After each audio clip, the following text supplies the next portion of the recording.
Nusa Kambangan berdiri seperti mulut neraka yang tak pernah menutup, dikelilingi laut hitam yang berdebur tanpa ampun.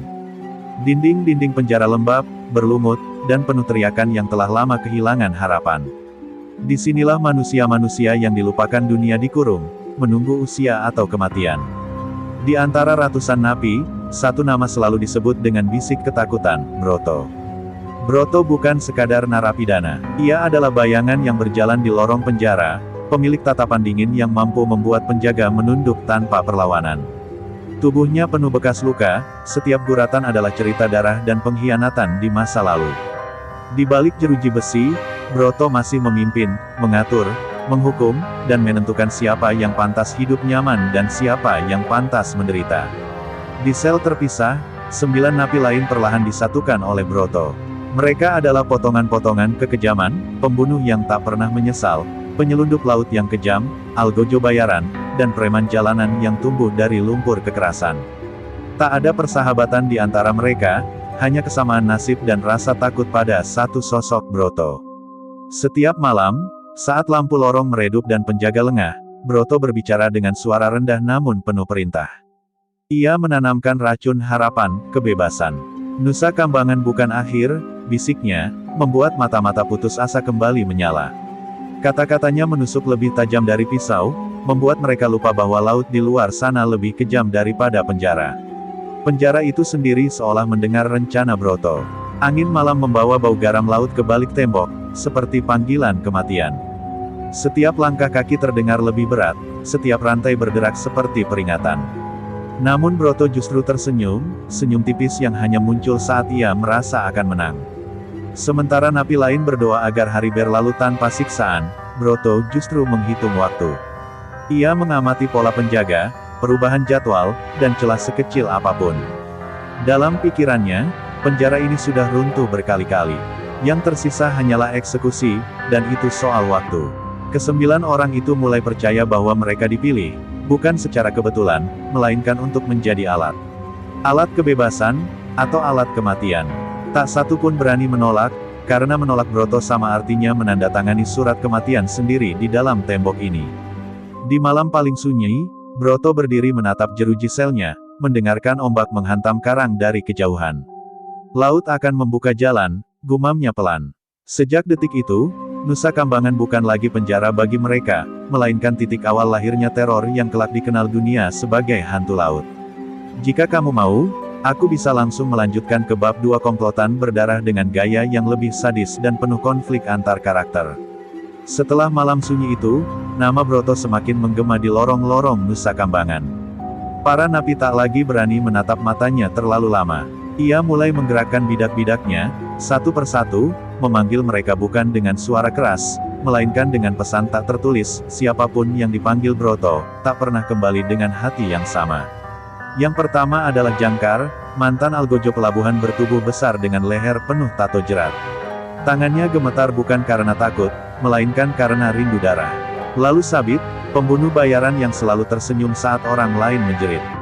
Disusul Lodan, penyelundup laut yang pernah membuang awak kapalnya sendiri ke tengah badai demi menyelamatkan muatan.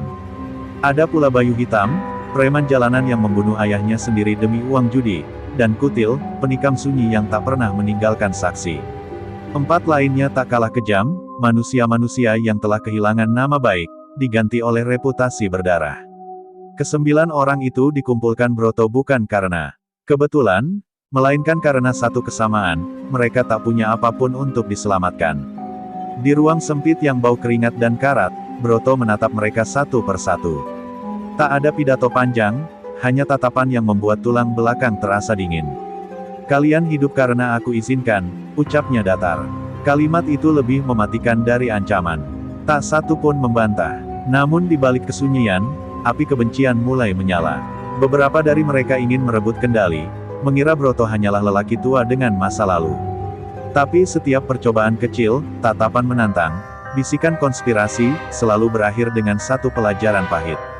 Satu malam, seorang napi ditemukan dengan rahang remuk dan tulang rusuk patah. Tak ada saksi, semua tahu pelakunya. Sejak saat itu, kesetiaan bukan lagi pilihan, melainkan kewajiban. Mereka mulai bergerak sebagai satu tubuh, satu niat. Broto mengajari mereka disiplin, kesabaran, dan yang terpenting, menunggu waktu yang tepat. Penjara yang semula memenjarakan kini justru menjadi tempat latihan bagi kekejaman yang lebih teratur. Di sela malam, suara ombak kembali terdengar, seolah mendekat ke balik tembok. Lodan mulai berbicara tentang arus laut, tentang jalur gelap yang tak terpantau. Jangkar menajamkan besi curian. Sabit tersenyum sambil menghitung kemungkinan korban. Mereka tak lagi bermimpi tentang kebebasan, mereka merencanakan kelahiran kekuasaan baru. Broto menutup pertemuan itu dengan satu kalimat yang membuat darah mereka berdesir. Kita tidak akan keluar sebagai buronan, katanya pelan. Kita akan keluar sebagai legenda. Di bawah langit Nusa Kambangan yang gelap, komplotan berdarah itu resmi terbentuk, menunggu malam ketika penjara akan berubah menjadi saksi awal pelarian paling terkutuk dalam sejarah. Malam itu datang tanpa tanda, tanpa bulan, tanpa belas kasihan. Langit Nusa Kambangan gelap pekat seolah sengaja menutup mata. Angin laut berhembus lebih kencang dari biasanya, membawa bau asin dan firasat kematian. Broto berdiri tenang di balik jeruji, sementara di dalam dadanya, hitungan waktu berdetak seperti bom yang siap meledak. Isyarat pertama datang lewat suara, jeritan palsu dari blok timur, diikuti kekacauan yang sengaja diciptakan. Para penjaga berlarian, fokus mereka terpecah. Dalam kekacauan itu, Broto dan komplotannya bergerak seperti bayangan, tanpa suara, tanpa ragu. Setiap langkah telah dihafal, setiap detik telah diprediksi. Jangkar menjadi yang terdepan. Tangannya yang besar membungkam satu penjaga, membanting tubuh itu ke dinding hingga suara tulangnya patah tenggelam oleh badai. Sabit bergerak cepat, bilah tajamnya berkilat sesaat sebelum darah hangat mengalir di lantai lembab. Tak ada teriakan panjang, malam menelan semuanya. Alarm akhirnya meraung, memecah kesunyian. Lampu sorot menyala liar, peluru pertama dilepaskan. Kutil tersungkur, bahunya robek oleh timah panas, tapi ia tetap bangkit dengan tawa tercekik. Belum waktunya mati, gumamnya, sambil menyeret tubuhnya mengikuti yang lain. Gerbang besi terakhir menjadi penghalang penentu. Lodan meledakkan kunci darurat dengan alat rakitan seadanya. Ledakan kecil mengguncang tembok tua, diikuti kepulan asap dan jeritan panik penjaga. Dalam kekacauan itu, Broto melangkah paling terakhir, menatap kembali penjara yang telah menelannya bertahun-tahun. Saat kaki mereka menginjak tanah terbuka, hujan turun deras seolah menyamarkan jejak dosa. Di kejauhan, laut mengamuk, ombak menghantam karang tanpa henti. Sebuah perahu reyot menunggu di batas gelap, bergoyang liar seperti menolak nasib yang akan ditimpakan padanya. Mereka berlari di bawah hujan peluru dan hujan air langit. Bayu hitam tertembak di kaki, jatuh, menjerit meminta ditinggalkan. Broto menoleh sesaat, tatapannya dingin. Yang lemah, mati di sini, katanya. Tak ada yang berhenti. Jeritan Bayu tenggelam oleh badai dan suara senjata. Perahu akhirnya menjauh dari pantai Nusa Kambangan, meninggalkan cahaya lampu penjara yang makin mengecil. Di tengah laut gelap, Broto berdiri, basah kuyup, dengan senyum yang tak pernah sekejam itu. Sekarang, ucapnya pelan di tengah deru ombak, kita bukan lagi napi.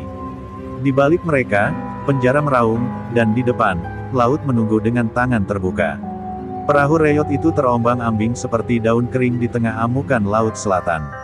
Mesin tua meraung tak stabil, sementara ombak setinggi dinding rumah menghantam lambungnya tanpa ampun. Air asin menyiram wajah mereka, bercampur darah dan keringat. Di kejauhan, cahaya Nusa Kambangan telah lenyap, tak ada jalan kembali. Angin berputar liar, seolah laut sedang menguji nyali mereka satu persatu. Sabit mencengkeram sisi perahu, senyumnya menghilang untuk pertama kalinya. Jangkar berteriak melawan badai, memaksa semua tetap seimbang. Di tengah kekacauan itu, Broto berdiri paling depan, tatapannya lurus menantang kegelapan, seolah laut adalah musuh lama yang akhirnya ia temui kembali. Gelombang besar datang tanpa peringatan. Perahu terangkat, lalu jatuh menghantam permukaan air dengan keras. Tubuh mereka terlempar, teriakan bercampur doa yang tak pernah mereka ucapkan sebelumnya. Lodan berusaha menyalakan mesin yang hampir mati, tangannya gemetar, matanya panik. Laut tak peduli siapa mereka, di sini, semua sama di hadapan maut. Tiba-tiba, satu jeritan pecah. Kutil terpeleset, tubuhnya terhempas keluar perahu. Tangan-tangannya menggapai udara kosong, matanya membelalak ketakutan. Dalam sekejap, ombak menutupinya. Tak ada yang sempat menolong. Laut menelan kutil seperti ia tak pernah ada, meninggalkan keheningan yang lebih mengerikan daripada badai. Beberapa dari mereka mulai berbisik, tentang kutukan, tentang arwah laut yang tak suka manusia kotor darah. Bayu hitam yang terluka menggigil, bukan karena dingin, melainkan ketakutan. Namun Broto membungkam semuanya dengan satu teriakan keras. Diam, laut hanya tunduk pada yang berani. Suaranya menggema, memaksa ketakutan kembali terkunci di dada mereka. Jam demi jam berlalu seperti siksaan tanpa akhir. Hujan mulai mereda, tapi ombak masih menggila. Setiap orang kehilangan rasa waktu, hanya tersisa insting bertahan hidup. Di antara deru angin, mereka merasa seolah ada mata yang mengawasi dari bawah permukaan air, dingin, sabar, dan lapar. Menjelang fajar, badai akhirnya melemah. Laut berubah tenang secara mencurigakan. Di kejauhan, samar-samar terlihat bayangan daratan. Tubuh mereka remuk, jiwa mereka terkikis. Mereka selamat, tapi sesuatu telah berubah. Kehilangan kutil menjadi tanda pertama, bahwa pelarian ini menuntut tumbal. Broto menatap laut yang perlahan menjauh di belakang mereka. Untuk sesaat, wajahnya mengeras, lalu tersenyum tipis. Laut sudah memilih, katanya pelan. Sekarang kita miliknya. Sejak malam itu, mereka tak lagi sekadar buronan, mereka adalah manusia yang telah melewati batas hidup dan mati, melangkah menuju takdir yang akan menjadikan mereka hantu laut. Perahu reyot itu akhirnya menyentuh dermaga tua saat matahari baru merangkak naik dari balik kabut. Kayu-kayu lapuk berderit lirih, seolah mengeluh saat menerima beban manusia-manusia yang baru saja lolos dari kematian. Tubuh mereka terhuyung, mata cekung, pakaian basah penuh darah kering. Mereka keluar dari laut seperti mayat hidup yang menolak mati. Beberapa nelayan yang bermalam di dermaga terdiam ketakutan. Dari kabut tipis, mereka melihat sosok-sosok berwajah keras, mata kosong, dan tubuh penuh luka berjalan pelan ke daratan. Tak ada salam, tak ada kata. Hanya tatapan dingin Broto yang membuat lutut para nelayan gemetar. Bagi mereka, ini bukan manusia, ini arwah yang naik dari dasar laut. Sabit melangkah maju, merampas perahu kecil milik nelayan tanpa sepatah kata. Jangkar mengangkat seorang pria tua hanya dengan satu tangan, membantingnya ke papan dermaga sebagai peringatan. Tak ada perlawanan. Ketakutan membungkam segalanya. Darah pertama di daratan itu tumpah bukan untuk bertahan hidup, tapi untuk menunjukkan kekuasaan. Kabar menyebar cepat, lebih cepat dari angin laut. Di warung kopi pesisir, di rumah-rumah kayu, orang-orang berbisik tentang orang-orang laut yang muncul saat subuh. Mereka bilang para pendatang itu kebal badai, lolos dari ombak maut, dan membawa kematian di tangan mereka. Dari mulut ke mulut, julukan itu lahir, hantu laut. Broto mendengar julukan itu dengan senyum tipis. Ia tak menyangkal, tak mengoreksi. Justru ia membiarkan ketakutan tumbuh liar. Malam harinya, mereka menguasai gudang ikan, memaksa pemiliknya berlutut. Dermaga ini wilayah kami, ucap Broto tenang, suaranya datar namun mematikan. Tak ada yang berani menentang. Bayu hitam yang pincang dijadikan umpan. Ia berdiri di tengah dermaga, sengaja memperlihatkan luka dan wajah putus asa. Saat beberapa preman lokal mencoba mendekat, Sabit dan Jangkar muncul dari balik bayangan. Pertarungan singkat, brutal, dan berakhir dengan tubuh-tubuh terkapar. Darah mengalir ke laut, seolah dikembalikan pada asalnya. Sejak malam itu, dermaga tak pernah benar-benar tidur. Setiap suara ombak membuat orang teringat wajah-wajah dingin itu. Kapal-kapal membayar upeti agar bisa bersandar dengan aman. Penyelundupan mulai berjalan di bawah kendali Broto. Kekuasaan lahir bukan lewat hukum, melainkan lewat teror yang tertanam di kepala semua orang. Di ujung dermaga, Broto berdiri menatap laut yang tenang, seolah tak pernah mengamuk. Laut memberi kita nama, katanya pelan pada sisa anak buahnya. Sekarang dermaga memberi kita makan. Di bawah langit pesisir yang suram, legenda hantu laut penguasa dermaga resmi dimulai, dan tak seorang pun tahu seberapa jauh kegelapan itu akan merambat. Hari-hari berikutnya, dermaga berubah wajah. Pagi masih tampak biasa, kapal nelayan datang dan pergi, burung camar berteriak, namun di balik itu, ketakutan mengendap seperti kabut yang tak mau hilang. Setiap langkah diawasi, setiap transaksi dicatat oleh mata-mata Broto. Dermaga bukan lagi tempat singgah, melainkan wilayah kekuasaan. Broto membagi peran dengan dingin dan terukur. Jangkar menjadi algojo, penegak hukuman tanpa kompromi.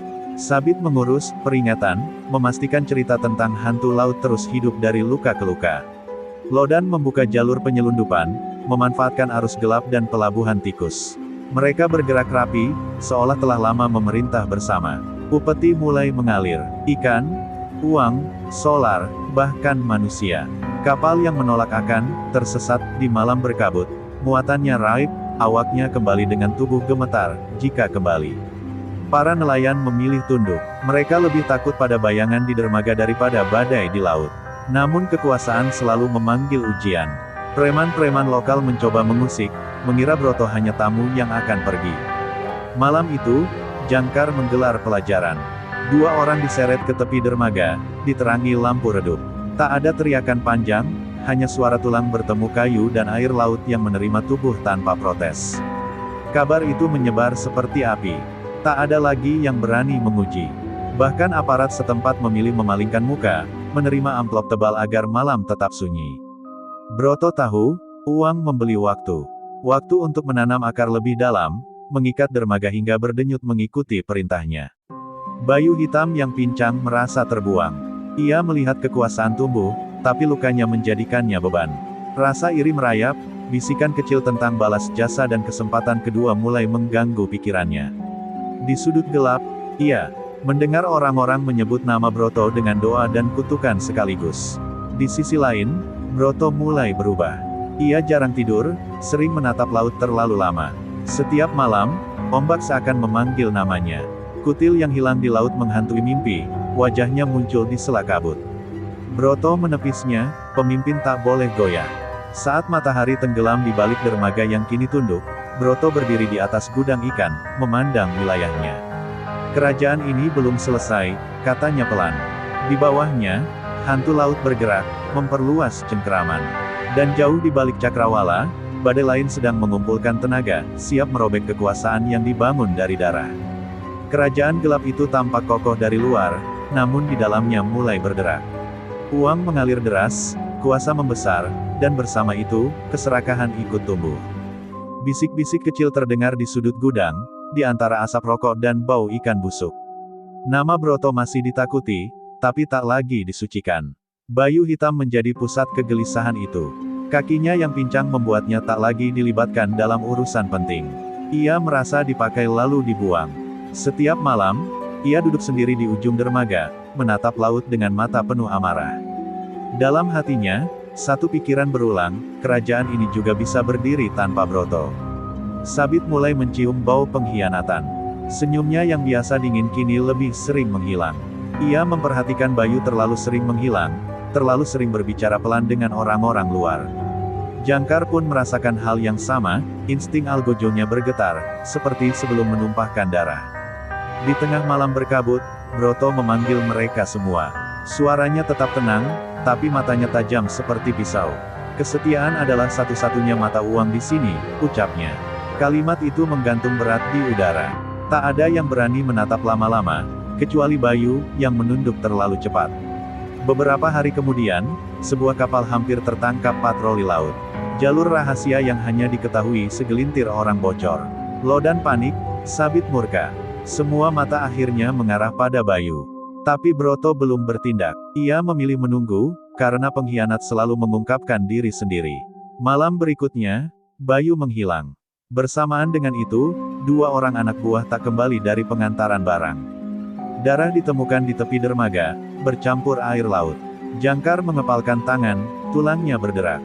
Dia menjual kita, gumamnya penuh kebencian. Broto akhirnya bergerak. Dengan dingin, ia memerintahkan pencarian tanpa ampun.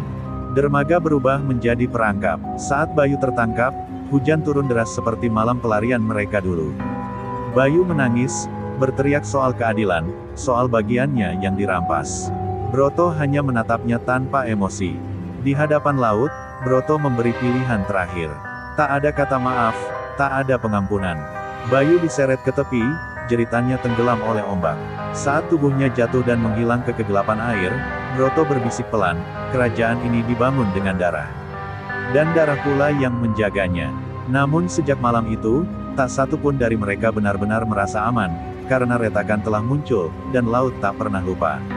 Kematian Bayu hitam tak menutup retakan, ia justru mengundang cahaya dari luar. Kabar tentang hantu laut kini tak lagi sekadar bisik, ia menjadi laporan resmi.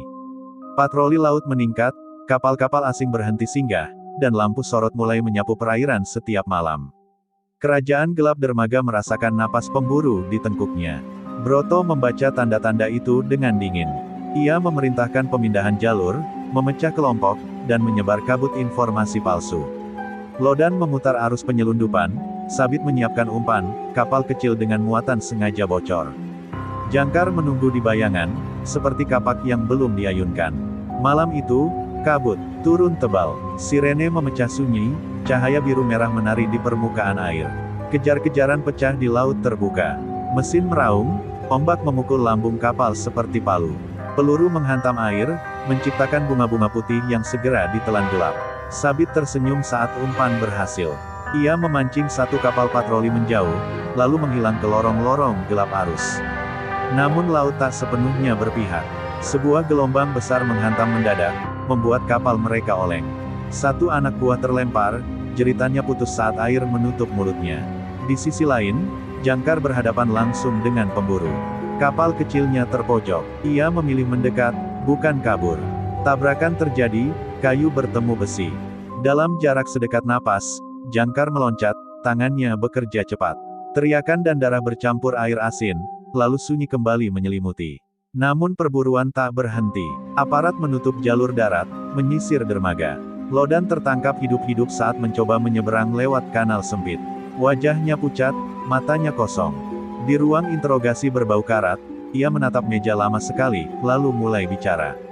Nama Broto disebut, jalur disebut, waktu disebut. Setiap kata adalah paku yang dipukul pelan, pasti. Kabar itu sampai ke dermaga lebih cepat dari fajar. Sabit mengamuk, memecah kaca dan memaki laut. Jangkar menggertakkan gigi, instingnya berteriak bahwa lingkaran kian menyempit. Broto berdiri di ujung dermaga, menatap cakrawala yang bergoyang oleh lampu patroli. Wajahnya tenang, terlalu tenang. Perburuan selalu punya akhir, katanya pelan. Dan akhir itu, kita yang tentukan. Di belakangnya, ombak memukul kayu dengan irama lambat, seperti hitungan mundur menuju malam ketika kebenaran dan darah akan kembali bertemu. Fajar datang dengan warna pucat, seolah enggan menyinari dermaga yang penuh rahasia. Penangkapan Lodan mengguncang sisa-sisa kepercayaan yang masih berdiri. Nama Broto kini tak hanya dibisikkan dengan takut, tapi juga dengan curiga. Di antara hantu laut yang tersisa, satu pertanyaan berputar tanpa suara, siapa sebenarnya Broto? Jawaban itu datang dari luar, lewat mulut aparat yang merasa telah menang. Potongan masa lalu Broto dibuka, ia pernah menjadi informan, menjual rekan-rekannya demi pengurangan hukuman bertahun-tahun lalu. Berkas lama, foto pudar, dan nama-nama yang telah mati muncul kembali seperti hantu yang menuntut balas. Laut yang tenang seolah menahan napas. Sabit mendengar kabar itu dengan wajah beku. Senyumnya runtuh. Ia teringat beberapa kematian, kebetulan, rencana yang bocor, dan pilihan-pilihan Broto yang selalu menyelamatkan satu orang, dirinya sendiri. Jangkar, yang setia tanpa tanya, merasakan dadanya sesak, bukan karena takut, melainkan dikhianati. Malamnya, mereka berkumpul di gudang ikan yang bau amis. Lampu bergoyang, bayangan menari liar. Sabit melempar berkas ke meja. Katakan ini bohong, katanya dingin. Broto tak langsung menjawab. Ia menatap kertas-kertas itu lama sekali, lalu menghela napas, seolah lelah oleh kebenaran. Aku bertahan, ucap Broto pelan. Kalian mati. Kalimat itu jatuh seperti palu. Amarah meledak. Jangkar melangkah maju, tangan mengepal. Broto mengangkat telapak, menahan. Tanpa aku, kalian tak pernah keluar dari neraka itu, lanjutnya. Aku memberi kalian laut. Tak ada lagi kata. Sabit bergerak duluan. Pisau berkilat, darah menyembur tipis di lengan Broto. Gudang berubah jadi arena, kayu pecah, besi beradu, teriakan tenggelam oleh ombak. Kesetiaan runtuh total. Yang tersisa hanya insting hidup. Broto mundur ke dermaga, terluka namun masih tegak. Jangkar mengejarnya, mata merah. Untuk sesaat, mereka saling tatap, dua makhluk yang dibentuk kekerasan. Lalu sebuah ledakan kecil memecah malam, api menjilat kayu, cahaya memantul di air. Kekacauan menyelimuti segalanya. Dalam kabut dan api, Broto melompat ke laut. Ombak menutupinya tanpa suara. Saat api meredup dan aparat mendekat, tak ada jasad. Hanya darah di papan kayu dan laut yang kembali tenang. Di dermaga yang hangus, Sabit berbisik dengan suara parau, dosa tak pernah tenggelam. Namun jauh di bawah permukaan, arus bergerak, seolah membawa seorang lelaki menuju akhir yang belum selesai. Api akhirnya padam, menyisakan dermaga hitam berasap dan bau kayu hangus yang menempel di udara. Aparat menyisir sisa-sisa kekacauan, mengangkat tubuh-tubuh yang tersisa, mencatat nama yang mungkin tak pernah lengkap. Namun satu nama tak pernah ditemukan, Broto. Laut diam, seolah menutup rapat rahasia terakhirnya. Sabit ditangkap menjelang subuh, tubuhnya penuh luka, matanya kosong. Jangkar menghilang ke jalur darat, meninggalkan jejak darah yang terputus di batas hutan bakau. Tanpa pemimpin dan tanpa pusat, hantu laut tercerai-berai, berubah dari legenda yang ditakuti menjadi kisah perburuan yang melelahkan. Meski demikian, dermaga tak pernah kembali seperti semula. Kapal-kapal bersandar dengan hati-hati, nelayan berdoa lebih lama sebelum berangkat. Setiap kabut turun, cerita lama kembali dihidupkan, tentang sosok berdiri di ujung kayu, tentang tatapan dingin yang menembus gelap. Beberapa bersumpah melihat bayangan naik dari laut saat malam tanpa bulan. Seorang penjaga mengaku mendengar suara langkah berat di papan dermaga yang kosong. Tak ada bukti, hanya ketakutan yang tumbuh pelan, seperti lumut di kayu basah. Di ruang interogasi, Sabit akhirnya bicara. Dengan suara parau, ia mengaku tak melihat Broto mati. Dia milik laut, katanya lirih. Pengakuan itu dicatat, lalu disimpan, seperti banyak kebenaran lain yang tak pernah benar-benar ingin didengar. Minggu berganti bulan, aparat mengumumkan operasi selesai. Publik diberi akhir yang rapi, jaringan dihancurkan, pemimpin tewas. Namun laut tak pernah menandatangani pengumuman apapun. Ia hanya terus bergerak, sabar, menyimpan arusnya sendiri. Pada suatu malam berkabut, seorang nelayan tua menemukan jejak kaki basah di dermaga yang telah diperbaiki. Jejak itu berhenti di tepi, menghadap laut. Tak ada orang, tak ada suara. Hanya ombak kecil yang memukul pelan, berulang, seperti pesan yang tak selesai. Entah Broto hidup atau mati, satu hal pasti, teror itu tak sepenuhnya pergi. Ia berubah bentuk, menjadi legenda, menjadi kutukan, menjadi peringatan. Dan setiap kali laut bergemuruh di malam gelap, orang-orang di pesisir berbisik dengan suara gemetar, hantu laut masih menguasai dermaga.